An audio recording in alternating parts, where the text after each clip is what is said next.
सुनो नेक्स्ट 30 जुलाई 2025 की खबरें जैन जेड की आवाज। नमस्कार भारत। आप सुन रहे हैं सुनो नेक्स्ट, वो प्लेटफॉर्म जो नई पीढ़ी की सोच, सवाल और सच्चाई को आवाज देता है। मैं हूं आपका होस्ट और आज हम लाए हैं 30 जुलाई 2025 की वो खबरें जो देश दुनिया को झकझोर रही हैं और जिनका असर आपके कल पर जरूर पड़ेगा। दिल्ली में मूसलाधार बारिश, शहर थमा, सवाल बरकरार। दिल्ली में बीती रात से लगातार हो रही बारिश ने एक बार फिर शहर की तैयारियों की पोल खोल दी है। साउथ एक्सटेंशन, द्वारका, रोहिणी, लाजपत नगर और मयूर विहार जैसे प्रमुख इलाकों में जलभराव की तस्वीरें सोशल मीडिया पर वायरल हो गईं। डीएमआरसी के अनुसार 3 मेट्रो स्टेशन आंशिक रूप से बंद करने पड़े। स्कूलों को बंद रखने का निर्देश जारी किया गया है। राहत और बचाव दल को सक्रिय किया गया है, लेकिन हर बार की तरह ये सवाल फिर खड़ा हो रहा है, क्या राजधानी को हर मानसून ऐसे ही डूबते देखना पड़ेगा? झारखंड में कांवड़ियों की मौत, हादसे की आड़ में प्रशासन की चूक। देवघर से लौट रही बोलेरो एक ट्रक से टकरा गई, घटना गिरिडीह के पास हुई। 6 श्रद्धालुओं की मौके पर मौत हो गई, जबकि 24 गंभीर रूप से घायल हैं। स्थानीय लोगों का कहना है कि सड़क की हालत खराब थी, बिजली नहीं थी और नजदीक कोई मेडिकल सहायता भी नहीं थी। प्रशासन ने जांच के आदेश तो दे दिए हैं, लेकिन सवाल है, कांवड़ यात्रा जैसी बड़ी धार्मिक यात्रा के दौरान सुरक्षा के पुख्ता इंतजाम क्यों नहीं होते? कश्मीर में आतंकियों का सफाया, लेकिन कब तक? पहलगाम में बीती रात सुरक्षा बलों ने 3 आतंकवादियों को ढेर किया। इन आतंकियों पर अमरनाथ यात्रा को निशाना बनाने की योजना का आरोप था। सुरक्षाबलों के अनुसार इनपुट मिलने के बाद तेजी से ऑपरेशन चलाया गया। एक AK-47, एक M4 कार्बाइन और विस्फोटक बरामद किए गए हैं।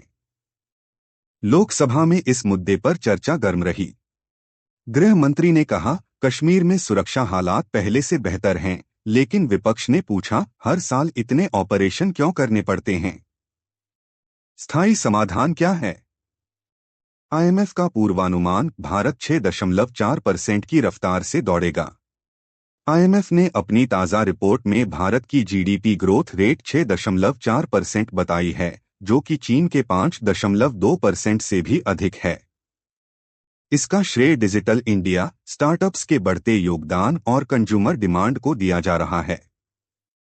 रिपोर्ट में चेतावनी दी गई है कि यदि कच्चे तेल की कीमतों में उछाल आता है या मानसून असंतुलित होता है, तो कृषि और आयात पर नकारात्मक असर पड़ सकता है। छंटनी का संकट, फूड डिलीवरी सेक्टर में 6,000 नौकरियां गईं।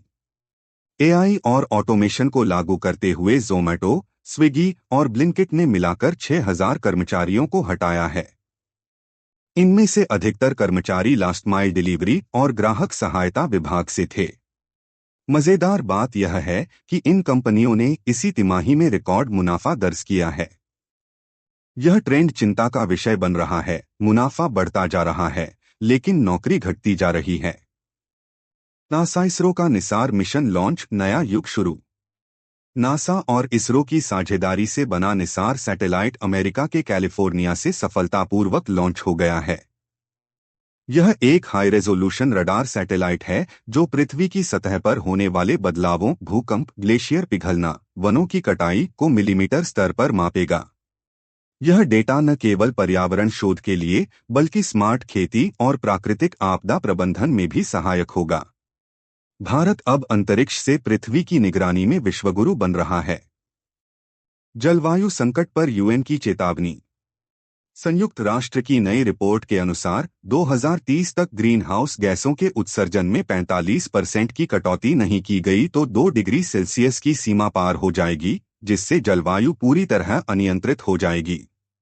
भारत को इस रिपोर्ट में सकारात्मक उदाहरण के रूप में दिखाया गया है, क्योंकि भारत ने अपने राष्ट्रीय जलवायु लक्ष्यों को समय से पहले ही हासिल कर लिया है। क्वालकॉम ऑटो डे, भारत में स्मार्ट कारों की क्रांति।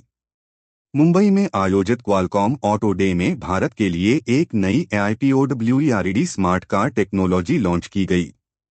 इस टेक में सेंसर आधारित traffic awareness, automatic breaking, voice navigation और कार टू कार कम्युनिकेशन शामिल है। इसका सबसे बड़ा उपयोग पब्लिक ट्रांसपोर्ट में होगा, जिससे यात्रियों की सुरक्षा और ट्रैफिक कंट्रोल दोनों बेहतर होंगे। एनईपी 2025 अब हर बच्चा बनेगा फ्यूचर रेडी। राष्ट्रीय शिक्षा नीति 2025 के अनुसार अब कक्षा 6 से ही एआई, कोडिंग, डेटा साइंस और फाइनेंस की पढ़ाई अनिवार्य होगी। हर जिले में 10 डिजिटल प्रयोगशालाएं बनेंगी।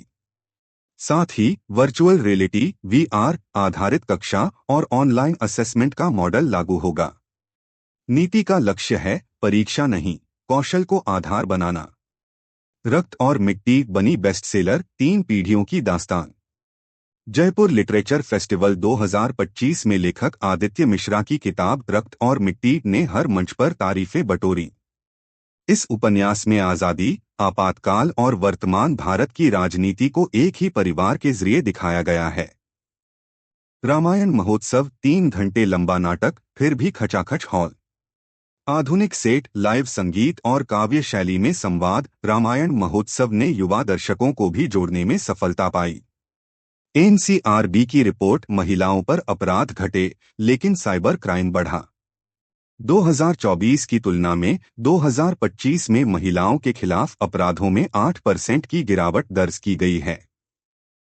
हालांकि साइबर स्टॉकिंग, मॉर्फ्ड इमेज और ऑनलाइन ब्लैकमेलिंग के मामले 14% तक बढ़े हैं। विशेषज्ञों का कहना है कि डिजिटल साक्षरता अब सिर्फ सुविधा नहीं, जरूरत बन गई है। किसानों की आत्महत्याएं आंकड़े नहीं, चीखें हैं ये। पिछले 1.5 साल में महाराष्ट्र, तेलंगाना, ओडिशा, यूपी, एमपी और पंजाब में कुल 5,700 किसान आत्महत्या कर चुके हैं। सुप्रीम कोर्ट ने इसे राष्ट्रीय आपातकाल जैसा करार दिया है और सभी राज्य सरकारों से जवाब मांगा है। बिहार का सीमांचल अब बदलेगा, 1,200 करोड़ की परियोजनाएं।